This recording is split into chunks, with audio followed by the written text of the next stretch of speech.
హైదరాబాద్లో ఇటీవల శాంతి భద్రతలకు విఘాతం కలిగించే ఘటనలు చోటు చేసుకుంటున్నాయి. దేవి శరన్నవరాత్రోత్సవాల సందర్భంగా నాంపల్లిలో ఏర్పాటు చేసిన దుర్గాదేవి విగ్రహాన్ని గుర్తు తెలియని వ్యక్తులు ధ్వంసం చేశారు. దీంతో హిందూ సంఘాలు ఆందోళనలు చేపట్టాయి. ఇది మరొక ముందే సికింద్రాబాద్లో ముత్యాలమ్మ అమ్మవారి విగ్రహాన్ని ఓ వర్గానికి చెందిన వ్యక్తి ధ్వంసం చేశాడు. దీంతో తీవ్రమైన ఉద్రిక్త పరిస్థితులు తలెత్తాయి. ఇలాంటి చర్యలకు పాల్పడే వారిని కఠినంగా శిక్షించాలి అంటూ హిందూ సంఘాలు, ప్రజలు పెద్ద ఎత్తున ఆందోళన చేపట్టారు. నగర ప్రజల నిరసనలతో ఆ ప్రాంతమంతా అట్టుడికిపోయింది. దీనికి తోడు గత కొన్ని రోజులుగా రాష్ట్ర వ్యాప్తంగా బెటాలియన్ కానిస్టేబుల్ల భార్యలు ఏక్ పోలీస్ విధానాన్ని అమలు చేయాలంటూ నిరసనలు చేపట్టారు. ఈ క్రమంలో తెలంగాణ సెక్రటేరియట్ ముందు పోలీస్ కుటుంబాలు ఆందోళన చేపట్టాయి.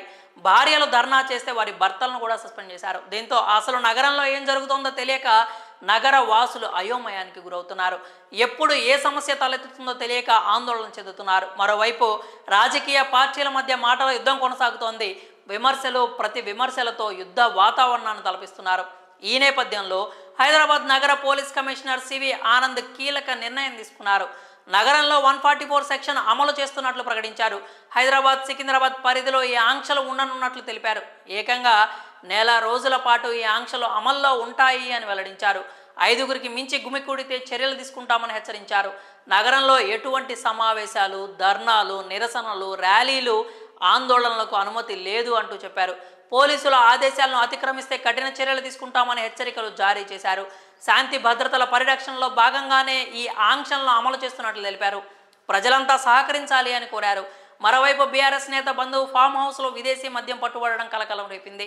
ఈ వ్యవహారంలో పలువురిపై పోలీసులు కేసు నమోదు చేశారు. ప్రభుత్వం కక్షపూరితంగా వ్యవహరిస్తోందని బీఆర్ఎస్ లీడర్లు ఆరోపిస్తున్నారు. ఈ క్రమంలో బీఆర్ఎస్ శ్రేణులు నిరసనలకు పిలుపునిచ్చే అవకాశం ఉండడంతో పోలీసులు అప్రమత్తమయ్యారు.